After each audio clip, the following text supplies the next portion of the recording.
Esselamu Aleyküm ve Rahmetullahi ve Berekatuhu kıymetli dostlar. Daha önceki dersimizde şükürden bahsettik. Şükür Risalesindeydik. Ve Rabbimizin Kur'an-ı Kerim'de birçok ayet ile hala şükretmezler mi? Şükredin ki nimetimi arttırayım. Şükredenleri mükafatlandırırız gibi ayetlerle yaratılışın en büyük gayesinin şükür olduğuna işaret ettiğini, gösterdiğini söylemiştik.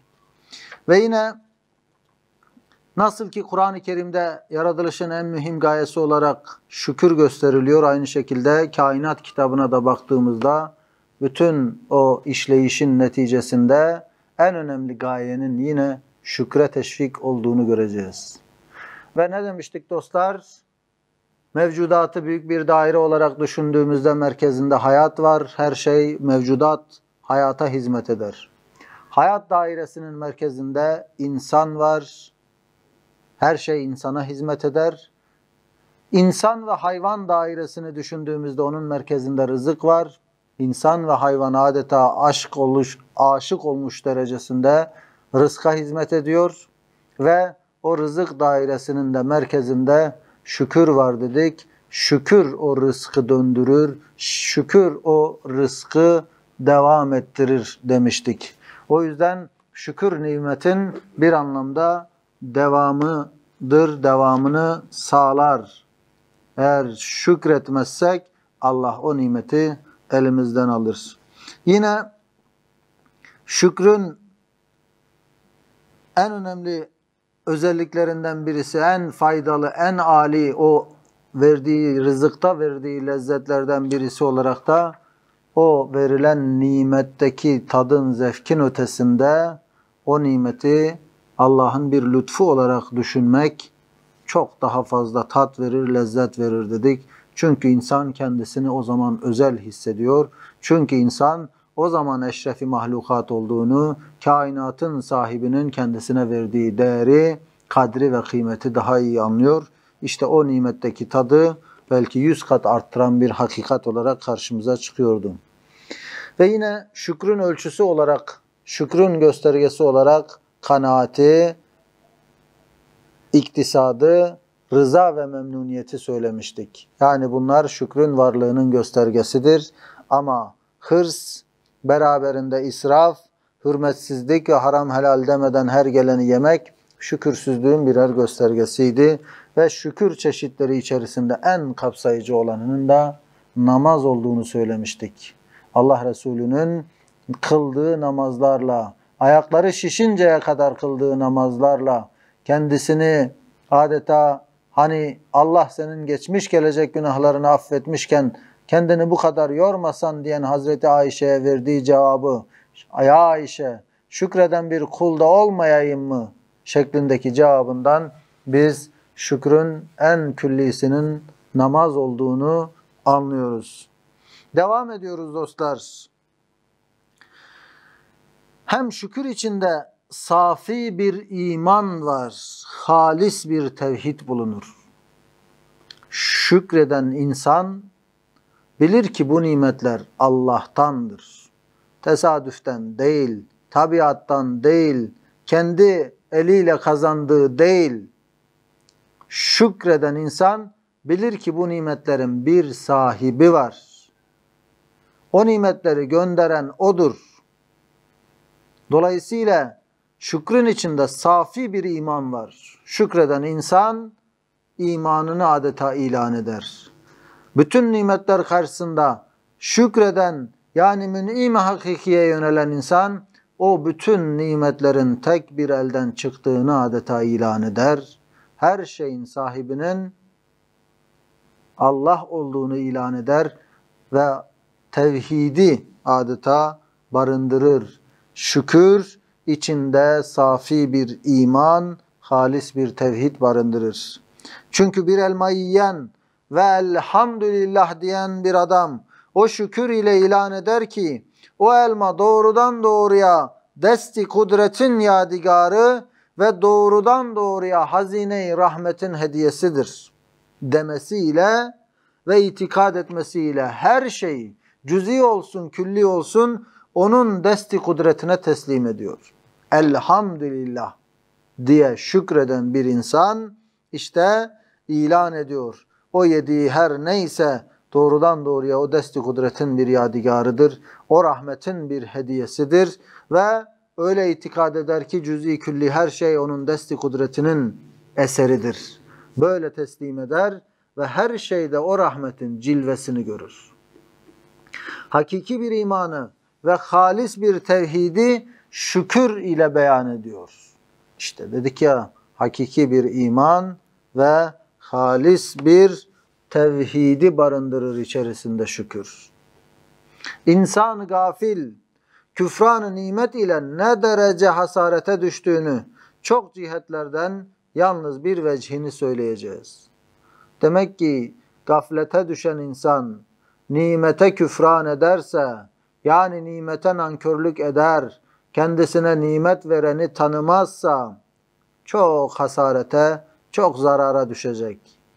Ama bu hasaretlerden, bu zararlardan bir tanesini, yalnız bir vecihini söylüyoruz. Şöyle ki, lezzetli bir nimeti insan yese, eğer şükretse, o yediği nimet, o şükür vasıtasıyla nur olur, uhrevi bir meyve-i cennet olur.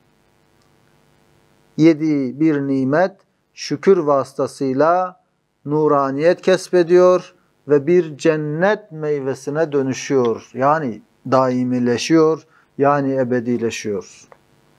Verdiği lezzet ile Cenab-ı Hakk'ın iltifat rahmetinin eseri olduğunu düşünmekle büyük ve daimi bir lezzet ve zevk veriyor.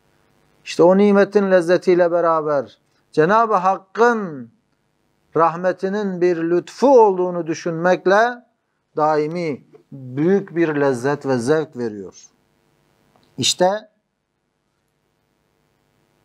lezzetli bir nimet esnasında insan gaflete düşerse, yani o nimetin gerçek sahibini görmezse, bu lezzetten, bu hakiki lezzetten mahrum kalacak. Yani o iltifat-ı rahmaniyi göremeyecek. Adeta nasıl o meyveyi yediği şeyin kabuğunu atarsın, toprağa karışır, toprak olur, kaybolur, değersizleşir.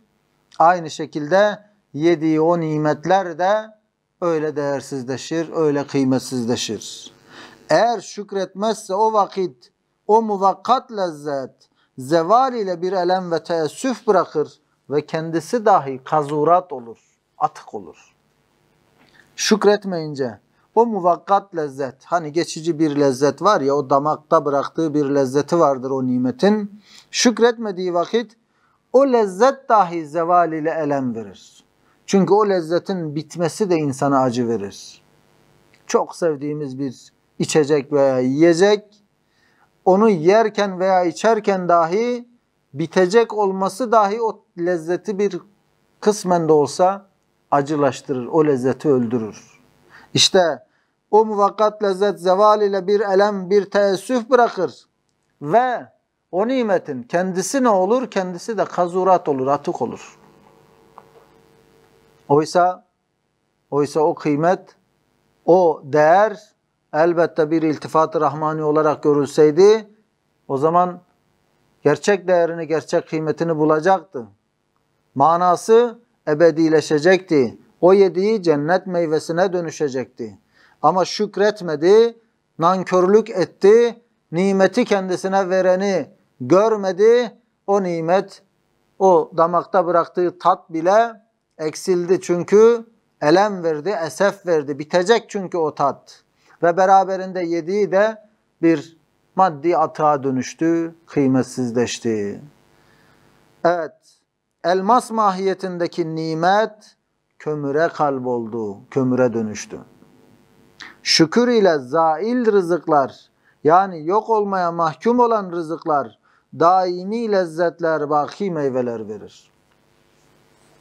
Şükür ile zail, yok olacak olan lezzetler, daimi ve baki meyveler verir. Daimiyete dönüşür. Şükürsüz nimet en güzel bir suretten çirkin bir surete döner. Çünkü o gafile göre rızkın akıbeti muvakkat bir lezzetten sonra füzulattır. Yani boş, geçici bir lezzettir. Gaflet nazarıyla bakıldığı zaman bir ehli gafletin nazarında bir rızık nedir? Akıbeti o damakta bıraktığı 30 saniyelik tat ve lezzetten sonra boşa gitmektir, başka bir şey değil. Öyle değersizleşir.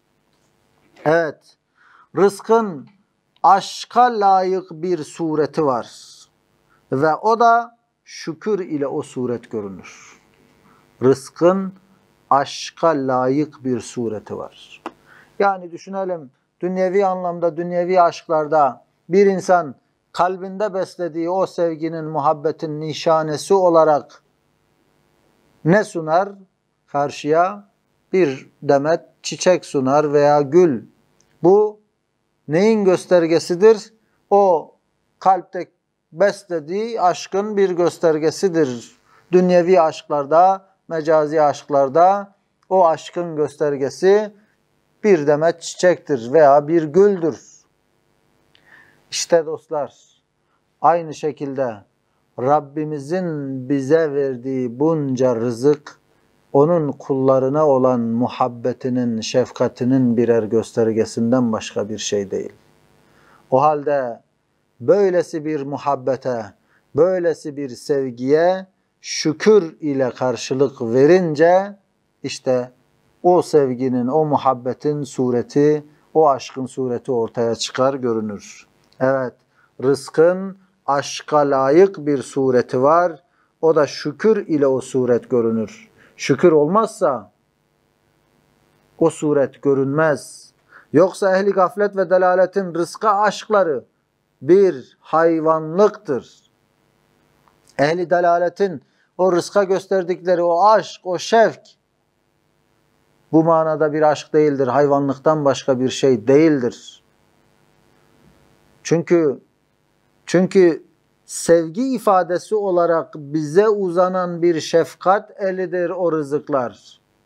O eli görmemek, o sevgiyi, o muhabbeti görmemek elbette o aşktan nasibi almamak demektir.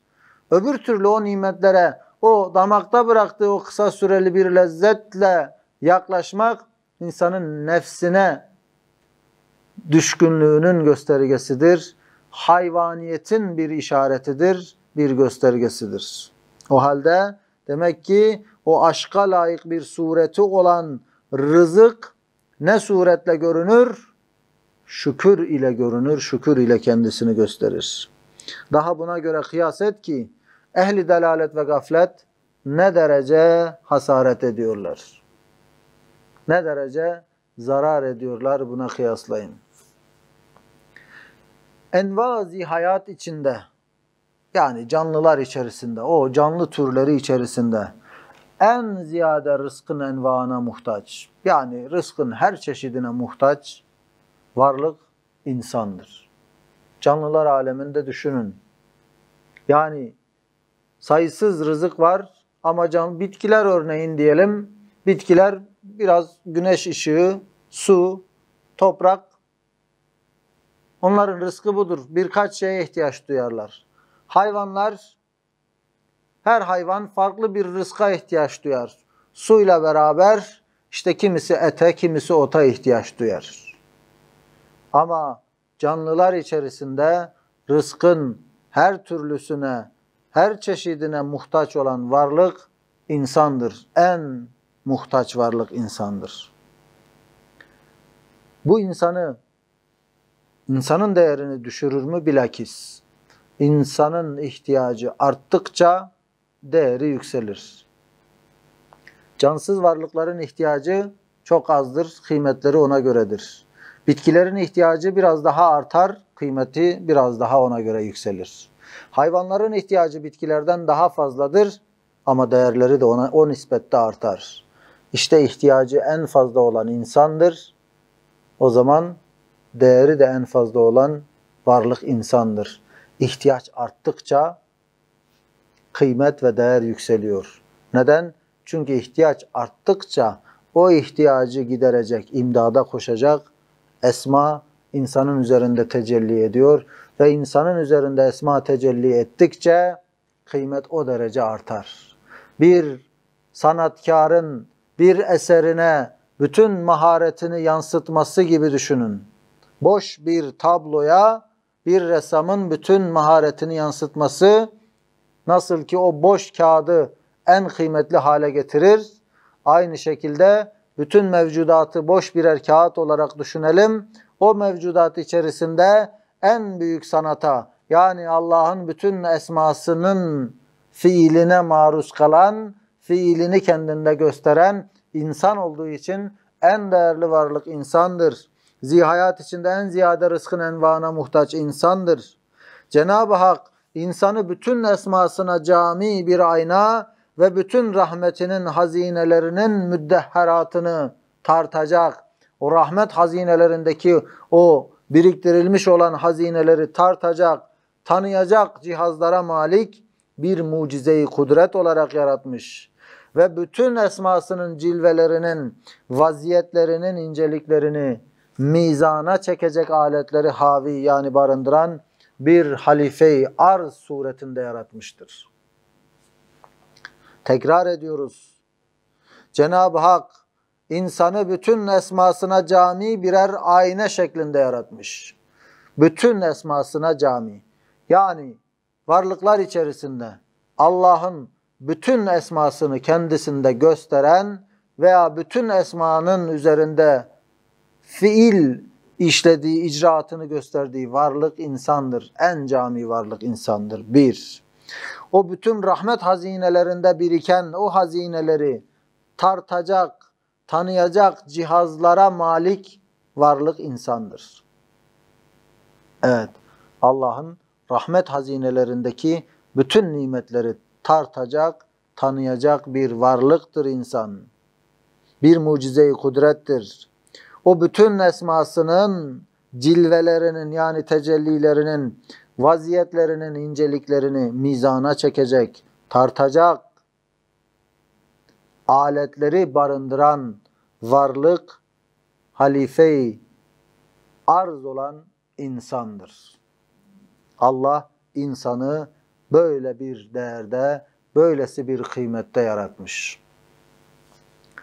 Hatta bütün esmalar insanda göründüğü gibi o esmalar en ileri derecede de insanda kendini gösterir.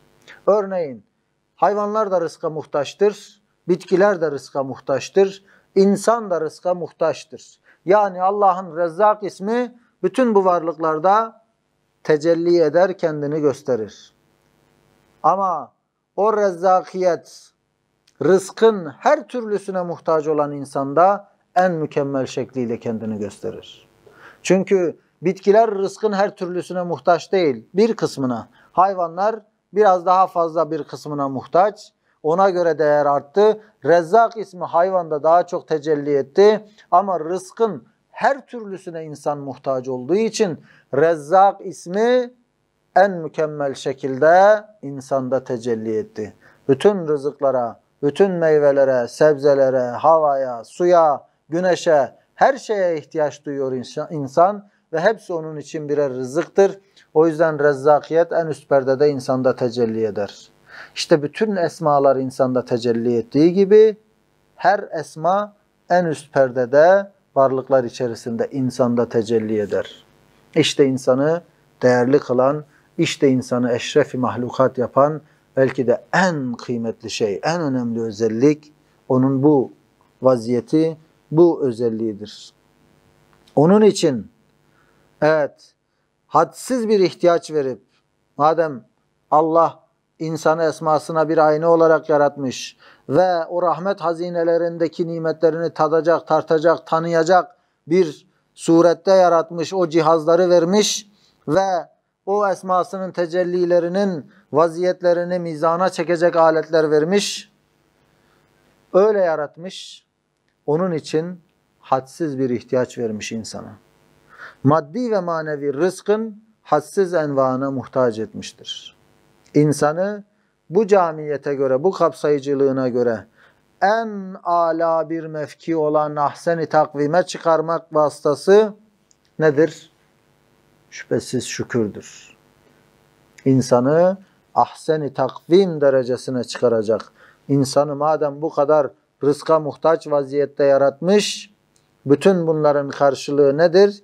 O insanı değerli kılan o ise, o esmanın tecellisi ise, o muhtaç oluş, o rezzakiyete yönelmesini, o fakirliği, o zenginliğe, sonsuz gani olan Allah'a yönelmesini sağlayacaksa madem, o ihtiyaç içerisindeki hal, kendisine verilen nimetlere karşı şükrün edasıyla birlikte onu ahsen-i takvime çıkarır. Şükür olmazsa esfel-i safiline düşer. Şükür yoksa işte o zaman o bütün o kıymetler kaybolur gider. O bütün demek ki o esmalara layıkıyla aynedarlık etmemiş. Her türlü aynedir insan ama önemli olan insanı değerli kılan o aynada yansıyanı görebilmektir. Aynada tecelli edeni görebilmektir. O rezakiyeti görebilmektir. O halikiyeti, o rahmaniyeti görebilmektir. İşte ehli gaflet o aynaya hakkıyla nazar edemediği için o esmaları da okuyamıyor. Okuyamadığı için de nankörlük ediyor ve şükredemediği için esfel-i safiline, aşağıların aşağısına düşüyor ve bir zulmü azimi, büyük bir zulmü irtikab ediyor, işliyor. Elhasıl kıymetli kardeşlerim, en âlâ ve en yüksek tarik olan tarik-i ubudiyet ve mahbubiyetin 4 esasından en büyük esası şudur ki, en âlâ, en yüksek tarik olan tarik-i ubudiyet, yani kulluk yolu ve mahbubiyetin 4 esası var. Ve o 4 esasından en büyüğü şükürdür. O 4 esas şöyle tabir edilmiş. Der Tarık-ı Nakşibendi lazım Ahmet çar çiz. Der Tarık-ı Aczimendi lazım Ahmet çar çiz. Aczi mutlak, fakr-ı mutlak, şefki mutlak, şükrü mutlak ey aziz. Yani Tarık-ı Aczimendi lazım Ahmet çar çiz der. Aczimendi tarikatı der ki 4 şey lazımdır. Mutlak bir acz, mutlak bir fakr, insanı işte gerçek gayesine yöneltecek. Bir insan mutlak manada acziyetini anlayacak. Ben acizim, sonsuz aciz bir varlık olarak yaratıldığını görecek, sonsuz kudrete bağlanacak.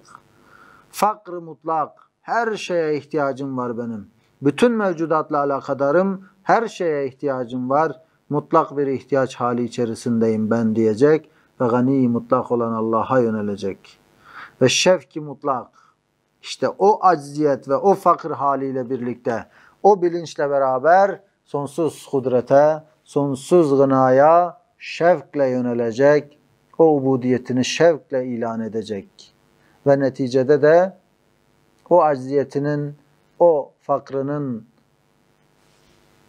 şevkle yöneldiği, kendisini yönelttiği Rabbinden gördüğü rahmeti, merhameti, nimetleri, rızıkları, ihsanı görecek ve en zirvede de şükrü mutlak ortaya çıkacak.